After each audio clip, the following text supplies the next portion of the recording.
friends ever since. So I've run into a wee bit of an issue with my Commodore 64. It was on my studio desk and I was tidying some things up and it kind of fell off, and I don't know if you can see, but the stems for the plungers on a couple of the keys have broken. Now that is not very good because it means that I have to disassemble this in order to replace them. Luckily I did find a place online in the UK where they have spare plungers for a couple of quid. These are the wee kind of, what do you call them, the conductive rubber pads or whatever that go under the keys, and they're only like 70p, so I thought I'll get a few of them just in case. But I also got the plungers. Here they are. So what I'm going to do is open this up and fix it. Should be fairly straightforward. This one is the second type of keyboard you get with the C64. It's called Type 2. That's why they've got white stems and not the brown stems with the springs that you sometimes see. This is a later revision, so they are a specific thing.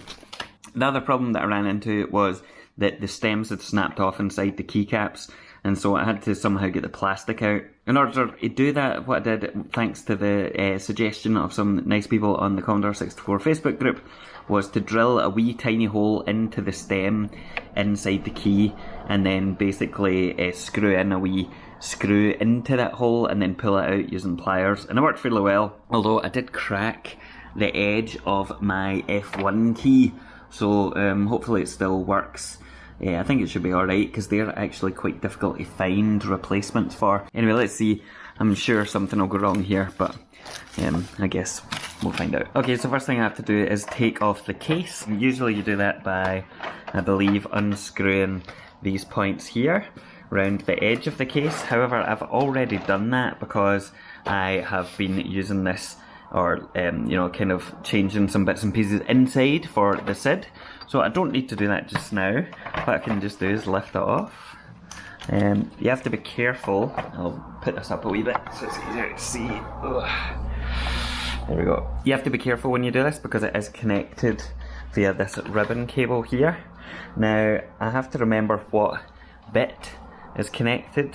Different Commodores will have different, you know, cable connections, I believe, but you basically just pull this off and it should be straightforward to wiggle it. Be careful when wiggling it. There we go. Now I have to remember that the white cable is on the bottom, and just for my own reference, that's the connection there. Now unfortunately I do also have my SID effects connected here via these cables, and I'll need to take these out probably. Somebody outside is having a good time.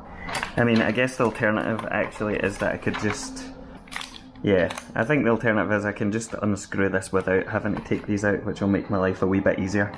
So fuck it, let's try that. First thing to do with the keyboard is to unscrew these big screws here, which hold in the keyboard into the case. So that's what I'll do. I've got my, I think this is a Tokyo baseball team cap to keep my screws in.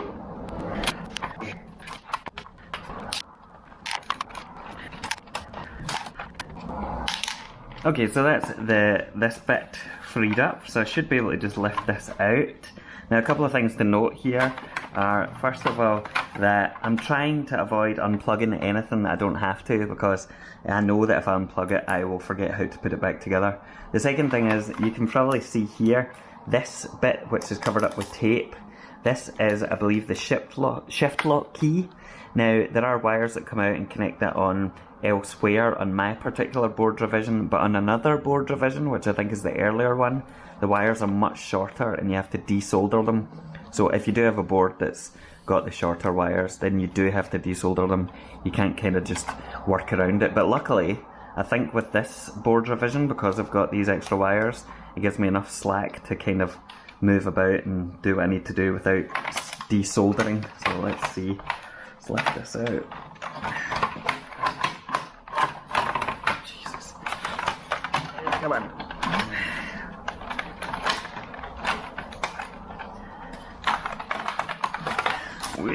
Okay. Okay, so it's my case. Let's move it out of the way for now. here's the keys. I'll give it a wee dust while I'm in here, I guess. A dust with my finger, very, you know, effective. Now, the next stage is basically take out all these wee tiny screws. There's 1, 2, 3, 4, 5, 6, 7, 8. There's something like 16, 12 or 16. 1, 2, 3, 4, 5, 6, 7, 8, 9, 10, 11, 12, 13, 14, 15, 16, 17, 18, 19. 19. So I have to unscrew all of these, and then in theory this should just lift off and give me access to the rear. So let's see, where are the keys? One up there. Okay. I'm going to speed this up.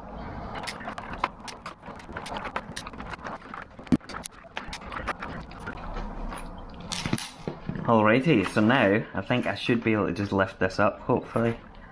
Ah, yeah, so these wires are connected through, so that tape is holding them down. So I'll need to give it a wee bit of slack so I can take this off without pulling out the caps lock key. Oh shit. Oh, okay, so fuck. So the problem I've run into here is that you can see the rubber bits. The rubber conductive pads are actually just on the PCB there. So they're not, I don't know how to describe this. Basically, they can easily fall off, and I'll have to put them all back on if I'm not careful. So, this is more fiddly than I expected it to be. Anyway, I need to find the broken, what do you call them, the broken plunger. So there's one here, as you can see, that's the broken one, the stem is snapped off there. So that's one that I need to replace. And then I need to replace the other one, which I think was, what key was it? I tried to avoid desoldering the shift lock key because I thought it'd be easier. However, it is not. It makes it much more fiddly. So I think I would recommend desoldering those wires, because then you don't have to fiddle about with trying to, I don't know if you can see it, I'm having to kind of balance everything. So I've got the two broken stems out. Fairly straightforward to do. They just sit in there. They're not like clipped in or anything like that. So now I need to find where I put those additional stems. You get a pack of 5 for like £1 or £2 or something. So it's very good value from Petroleum in the UK, I think that's where I got them. So in theory, this should just slide in, whoop, sit in, nice. Oh, there does appear to be a proper orientation of them. There are slightly longer legs on one side. The longer legs go left and right, so watch out for that. So now, I just need to figure out, because some of these rubber dome things have come off the PCB, I need to figure out which ones I need to replace, because some of them have fallen like in here.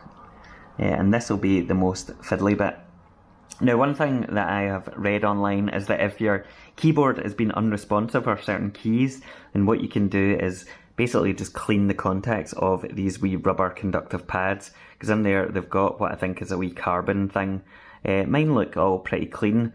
This particular Commodore was refurbished, I think, before I got it, because all the chips are socketed and stuff. So, but anyway, that is something that's worth a look if you have a problem with particular keys.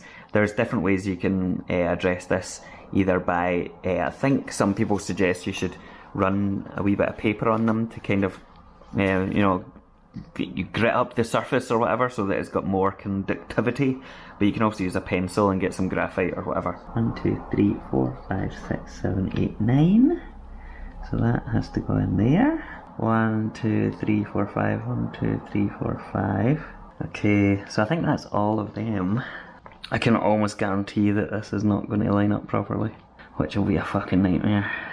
Hopefully none of these fall off, which I guess it's almost certain that they are going to, right? Fuck. Okay, let's line it up very carefully. Okay. Did that work? Did that work? Surely not. If this works first time, I will be flabbergasted. Right, fuck it. I'm going to screw it back together and hopefully that will be it.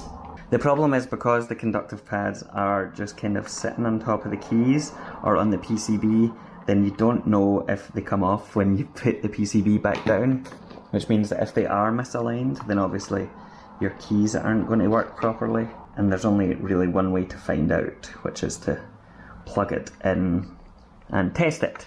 But of course, if they're not aligned properly, then you're going to have to take the whole thing apart again.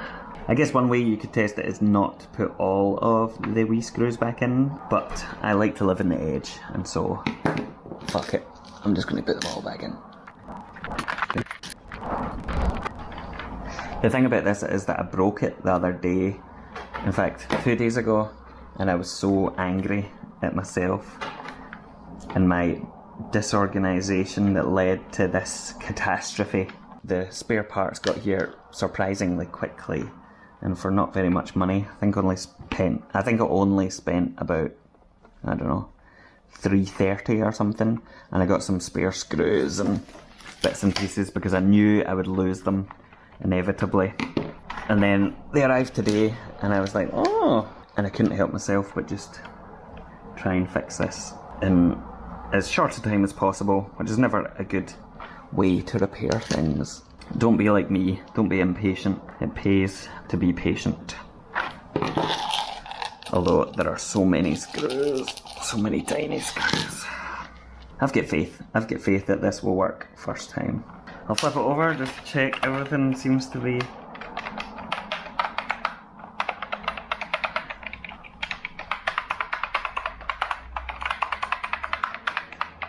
obviously. I won't be able to test it properly until I plug it in. I'm just doing a kind of test to make... Oh no. Fuck, see? The V key is not correct. Oh no, what a nightmare. Oh, now there's that one. Shit, so that means the rubber things have slipped on those. Ugh. Okay, so V and... So it's both on the bottom row. Oh god. So now I need to take the screws out again. I'm going to see if I can just take some of them out and like pry up the edge. I don't know why I decided to video this, because it's clearly just documenting my ineptitude. If this helps somebody to repair their own, then great. Or at least give you an idea of what to expect. Because you watch these repair videos sometimes and it all looks very straightforward, because it's done by people who know their shit. It's never done by people like me, idiots. Yeah, unfortunately, all the screws are going to have to come out because it doesn't seem to want to let me pry up the edges, as nice as that would be. And I don't want to destroy the PCB because that is something that I'm sure I would manage to do. Okay, so I can see that 2 of the rubber things have fallen off. The one at the end there. I guess what you could do is take all of the rubbery things, conductor pads, off of the PCB and sit them back on the keys. That might be a smarter way to do it, because then you're not trying to line everything up. Because at the moment they're kind of falling down when I am, when I'm reseating things. So if this doesn't work, I'll do that. Really though, this should be a fairly straightforward repair.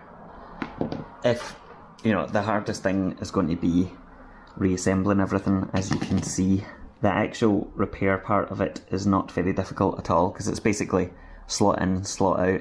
And if you have the Type 2 keyboard, like myself, then you don't even need to desolder anything, even though it does make it a bit easier.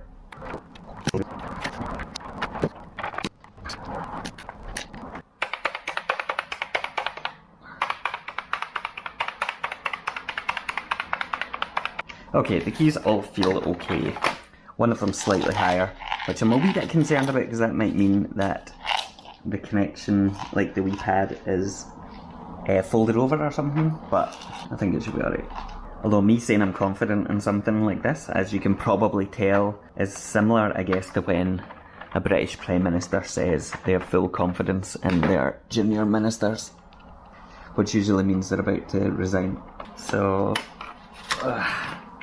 goes that way, I think. Is that right? Yeah.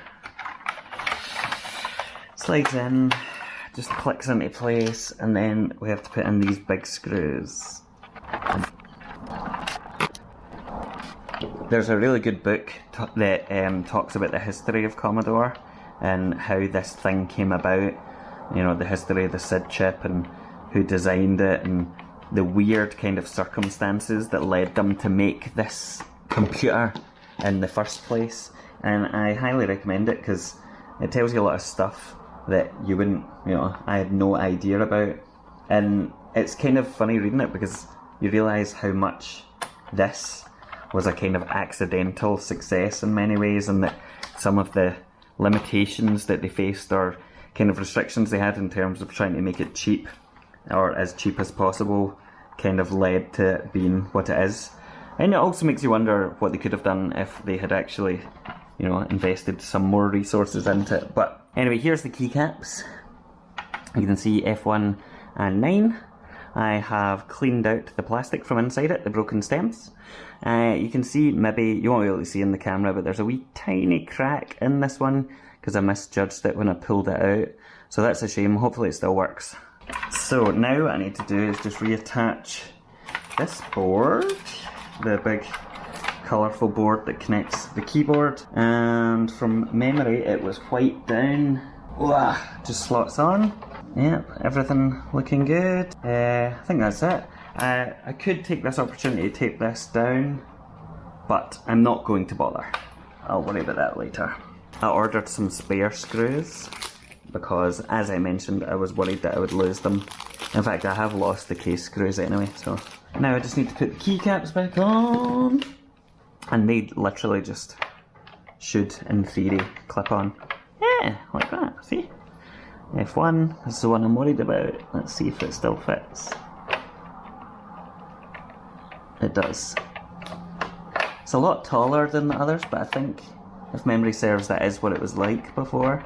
And fuck it, it doesn't really matter so long as it works. I'm going to go and plug it in and test it, and hopefully it'll work now. Okay, so the Commodore turns on, which is a good sign.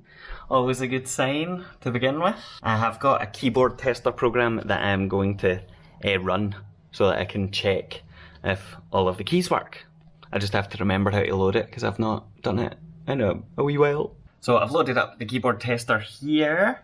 I'm doing it via an SD to IEC thing, so I can download these programs and run them from an SD card. I'm going to do a video talking about that soon. I just haven't got around to it. But essentially what I do is just load things now. Well, this is a file browser, which means I can more easily load programs than having to search and find them via the command line.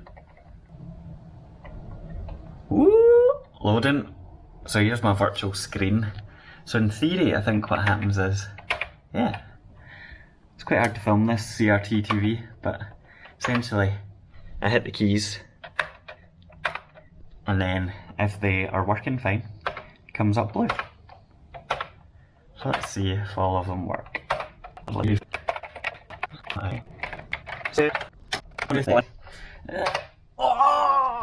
it all works, all fucking works.